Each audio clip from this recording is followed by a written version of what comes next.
नमस्कार बच्चों, स्वागत है प्रकाश मिडिल स्कूल पीलीभीत की ऑनलाइन क्लास में। अब हम आगे करते हैं क्वेश्चन नंबर 2। प्रश्नावली है 13.1। 13.1 के दूसरे क्वेश्चन में अपने को दिया है कि एक कमरा है और कमरे की लंबाई चौड़ाई ऊंचाई हमें दी हुई है। कमरे की लंबाई है 5 मीटर, चौड़ाई है 4 मीटर और ऊंचाई है 3 मीटर। इस प्रकार हमें दिया हुआ है तो 7.50 रुपये प्रति मीटर स्क्वायर की दर से इसकी चारों दीवारों और छत पर हमने सफ़ेदी मतलब रंग करना है। तो उसका क्षेत्रफल मतलब उसके कितने रुपए लगेंगे, कितना खर्च आएगा। तो उसके लिए देखो, रंग करेंगे अपने दीवारों पर तो हम क्या निकालेंगे, उसका क्षेत्रफल निकालेंगे। किसका क्षेत्रफल निकालना है? कमरे की चारों दीवारों और छत का क्षेत्रफल। और कमरा हमें पता है कि क्या होता है, एक घनाभ। मान लो इस प्रकार का एक घनाभ है, ये कमरा ही मान लो चाहे, इस प्रकार का कोई एक घनाभ है। ये घनाभ हो गया, घनाभाकार कमरा हो गया। हमें इसका क्षेत्रफल निकालना है, इसकी चारों दीवारों और छत का, मतलब फर्श को हमने छोड़ना है। तो इसके देखो कई तरीके होते हैं। या तो हम ऐसे करें कि पूरे घनाभ का क्षेत्रफल निकाल लें और फर्श वाले क्षेत्रफल को क्या कर दें, माइनस कर दें। क्योंकि फर्श की जो आकृति होती है वो कैसी होती है, ये एक आयताकार होगी। क्या होगी? आयताकार होगी। अपने को पता है कि घनाभ का प्रत्येक फल क्या होता है, आयताकार होता है। ठीक है, तो चारों दीवारों और छत का निकालना, तो फर्श का माइनस कर देंगे। दूसरा तरीका ये है कि चारों दीवारों का क्षेत्रफल का अपने सूत्र पता हो तो बाद में छत का क्षेत्रफल ये भी क्या होगा, आयताकार होगा, उसको हम ऐड कर देंगे। तो देखो कैसे चारों दीवारों का क्षेत्रफल कैसे निकालते हैं। चलो लिख लेते हैं पहले। तो हमें देखो दिया है कमरे की लंबाई। लंबाई को हम किससे लिखेंगे, एल से। लंबाई कितनी है, 5 मीटर। चौड़ाई मतलब बीच मतलब 4 मीटर। फिर ऊंचाई, और ऊंचाई h बराबर 3 मीटर अपने को दी हुई है। ठीक है, इस प्रकार लंबाई चौड़ाई और ऊंचाई दे दी मीटर में। हमें निकालना है कमरे की चारों दीवारों और छत का। क्वेश्चन की लैंग्वेज अच्छे से समझ में आनी चाहिए पहले। तो हम पहले क्या करें, पूरे का क्षेत्रफल निकाल लें। और पूरे का क्षेत्रफल निकालने के बाद जैसे अपने पहला क्वेश्चन किया था उसी प्रकार फर्श वाले क्षेत्रफल को पूरे में से माइनस कर देंगे तो भी हो जाएगा। अब देखो अलग से देखें तो कुल क्षेत्रफल होता है, अपने को पता है कि L B plus B H plus H L. इस प्रकार होता है 2 गुना L B plus B H plus H L. अपने चारों दीवारों का क्षेत्रफल निकालना है, फर्श और छत को एक बार छोड़ देते हैं। इससे अपने को क्या है, चारों दीवारों का जो घनाभ की चारों दीवारों का क्षेत्रफल का सूत्र है वो भी अपने इजी तरीके से याद हो जाएगा। अपने देखो ये है एक फर्श है और फर्श है आयताकार। ये छत है, छत भी क्या है, एक आयताकार है। ठीक है, आयत है। तो ऊपर वाली और नीचे वाली आयत को हमने क्या कर दिया, माइनस कर दिया। अब आयत का क्षेत्रफल अपने को पता है क्या होता है, एल गुणा बी, लंबाई गुणा चौड़ाई। आयत का क्षेत्रफल लंबाई गुणा चौड़ाई अपने को पता है। ऊपर वाला भी आयत है तो इसका भी क्षेत्रफल क्या हो, क्षेत्रफल का सूत्र क्या हो जाएगा, लंबाई गुणा चौड़ाई। मतलब हम क्या लिख सकते हैं, इसको एल भी लिख सकते हैं। लंबाई गुणा चौड़ाई मतलब एल बी। छत का और ये फर्श का भी क्या हो जाएगा, एल बी हो जाएगा। तो हम क्या करेंगे, इस सूत्र में से एल बी को हटा देंगे। एल बी हटा दिया तो क्या बचा, 2 गुना B H plus H L. तो ये हो जाएगा कमरे की चारों दीवारों का क्षेत्रफल का सूत्र। ठीक है, तो हम इसी तरीके से करते हैं। चारों दीवारों को हम पार्श्व पृष्ठीय क्षेत्रफल भी बोलते हैं, और यदि पूरे का निकालना है तो उसको बोलते हैं संपूर्ण पृष्ठीय क्षेत्रफल। तो हम लिखते हैं पहले कमरे की चारों दीवारों का क्षेत्रफल, चारों दीवारों का क्षेत्रफल। या इसको दूसरा मैं लिख देता हूं यहाँ पे, या इसको ये भी बोलते हैं पार्श्व पृष्ठीय क्षेत्रफल। तो हमने क्या निकाला, इसका पार्श्व पृष्ठीय क्षेत्रफल 2 गुना एल बी को हमने क्या कर दिया, पूरे सूत्र में से हटा दिया। एल बी को हटाया तो क्या बचा, B H plus H L, ये बच जाएगा। अब इसमें हम मान पुट कर देते हैं, मतलब इसके जो मान है वो हम लिख देंगे। बी का मान कितना है, ये रहा, एच का मान ये रहा, तो 2 गुणा में बी का मान कितना है 4 गुणा में 3 प्लस एच का मान 3 गुणा में एल का मान कितना है 5, तो ये लिख दिया। 2 गुणा में ये हो जाएगा 12, ये 12 हो गया, 4 3 12, ये हो गया 5 3 15, फिर हो जाएगा 2 गुणा 12 और 15 कितने हो जाएंगे 27 हो जाएंगे, और 27 को 2 से गुणा कर लिया 54 मीटर स्क्वायर। तो चारों दीवारों का जो क्षेत्रफल था हमने कितना निकाल लिया 54 मीटर स्क्वायर निकाल लिया। अब आगे करते हैं कि अपने चारों दीवारों और छत का क्षेत्रफल अपने उस पर रंग करना है, मतलब छत पर भी रंग करना है, तो छत का क्षेत्रफल अलग से निकालते हैं। तो हम लिख देते हैं इसकी आकृति होगी आयताकार, आयताकार छत का क्षेत्रफल। तो इसका पता है कि अपने को लंबाई गुणा चौड़ाई होता है, या अपने एल गुणा बी लिख सकते हैं। लंबाई गुणा चौड़ाई की जगह अपने क्या लिख सकते हैं, एल गुणा बी भी लिख सकते हैं, लंबाई गुणा चौड़ाई।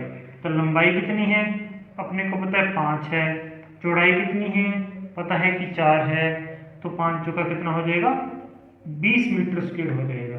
ठीक है, ये छत का क्षेत्रफल हो गया। अब अपने निकालते हैं कुल क्षेत्रफल कितना हो जाएगा, तो यहां पे लिख सकते हैं अतः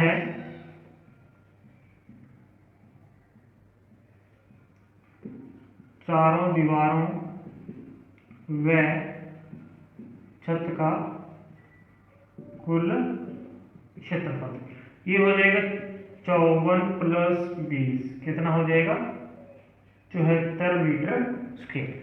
ये हो गया 74 मीटर स्क्वायर अपना क्या हो गया चारों दीवारों और छत का क्षेत्रफल अपने निकाल लिया। अब हम करते हैं आगे। आगे देखो हमें दिया है इसी में कि 1 मीटर स्क्वायर के यदि अपने 7.50 रुपए लगे, 1 मीटर स्क्वायर पर रंग कराने का व्यय कितना है 7.50 रुपए। तो 74 मीटर स्क्वायर पे अपने क्षेत्रफल कितना निकाल लिया 74 मीटर स्क्वायर। तो उस पे यदि हम कलर कराएं, रंग करवाएं या सफेदी करवाएं तो कितना खर्च आएगा, तो यहाँ पे आ जाएगा यहाँ पे आ जाएगा 74 मीटर स्क्वायर पर रंग कराने का व्यय। तो ये हो जाएगा 7.50 को किससे गुणा कर लेंगे 74 से, 74 को 7.5 से गुणा कर लेंगे तो ये किस में आ जाएगा रुपए में, तो इसको गुणा करेंगे तो अपना आ जाएगा 555 रुपये अपना आंसर आ जाएगा।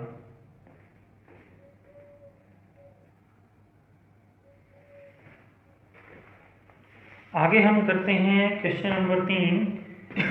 तो इसमें देखो अपने को दिया है किसी आयताकार हॉल के फर्श का परिमाप 250 मीटर है, यदि 10 रुपये प्रति मीटर स्क्वायर की दर से चारों दीवारों पर पेंट कराने की लागत 15,000 रुपये है, तो हॉल की ऊंचाई ज्ञात करो।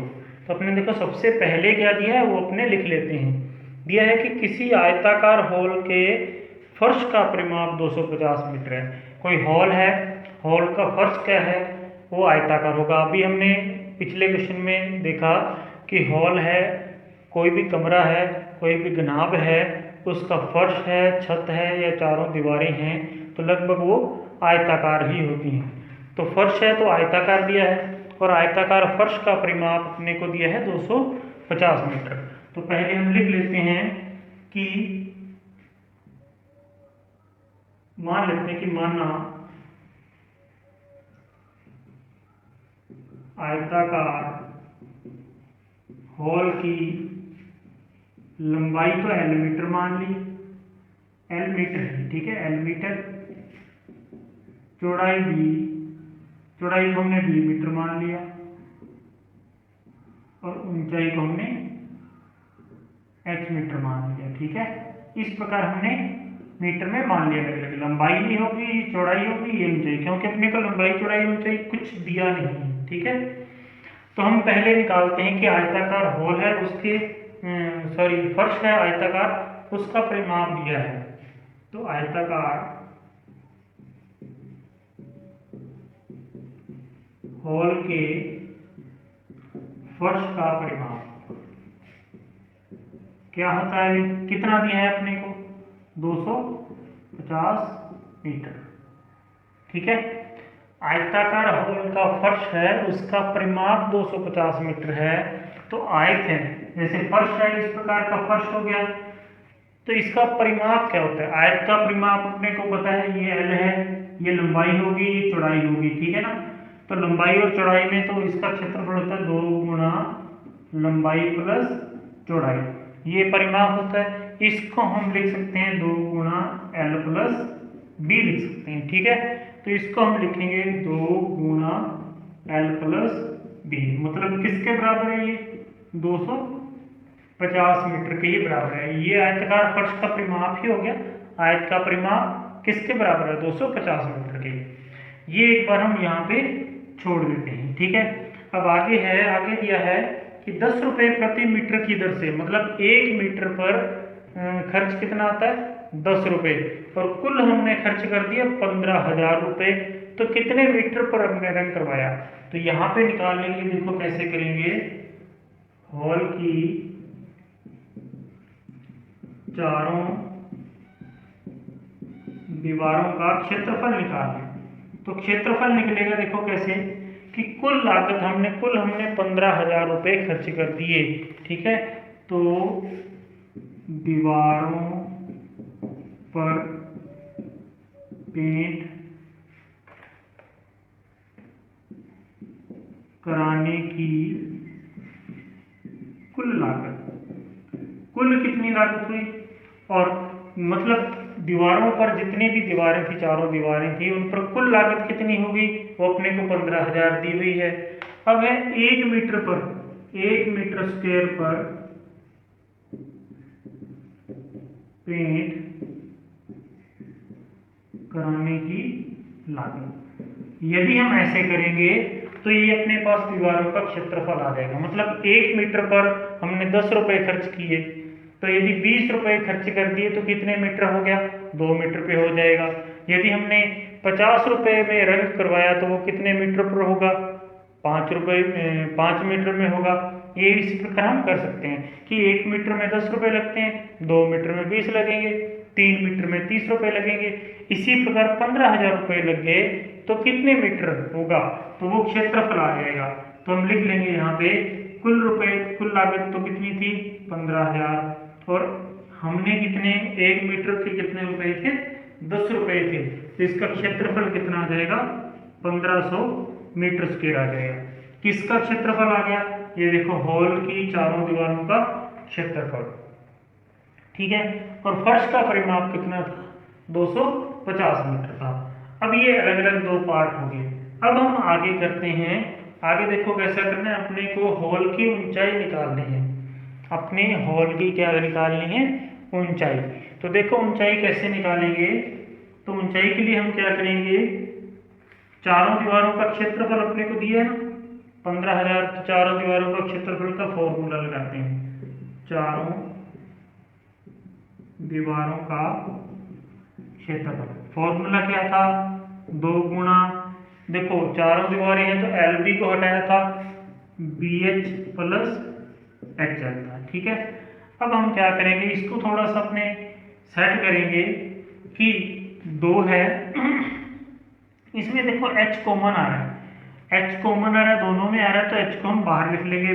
बीच में क्या बचा, यहाँ पे बी बचा, प्लस यहाँ पे क्या बचा एल, और गुणा में क्या आ जाएगा, ये एच दोनों में है तो दोनों में से एक एच को बाहर निकाल लिया। ठीक है, कॉमन, इसका मतलब कॉमन ले लिया हमने।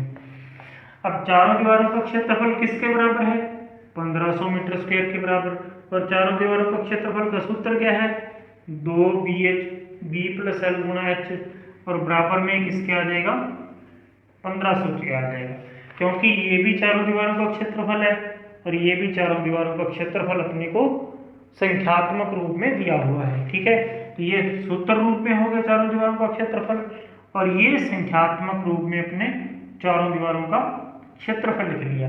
अब देखो, अब हम देखते हैं ऊपर कि 2 गुना एल प्लस बी, और 2 गुना में एल प्लस बी, ये भी कितना है, एल प्लस बी है, बी प्लस एल कर लो या एल प्लस बी कर लो, एक ही बात है। तो 2 आ गया, बी आ गया, बी आ गया, एल आ गया, एल आ गया, बीच में प्लस है। तो ये किसके बराबर है? 250 के मीटर। तो इसकी जगह पे हम क्या लिख देंगे? 250 लिख देंगे। और गुणा में क्या है? ये एच है, बराबर में कितना आ जाएगा? 1500 आ जाएगा। अब उसी प्रकार एच है, इसको यहीं रखेंगे और संख्यात्मक मान को उधर ले जाएंगे। अब ये 250 गुणा में है तो इधर आके इसमें हो जाएगा भाग में 250 हो जाएगा। और 25 से यदि इसको काटें तो 25 6 का 150, तो कितना आ जाएगा? 6 मीटर। ये अपनी क्या हो जाएगी? ऊंचाई और आंसर हो जाएगा।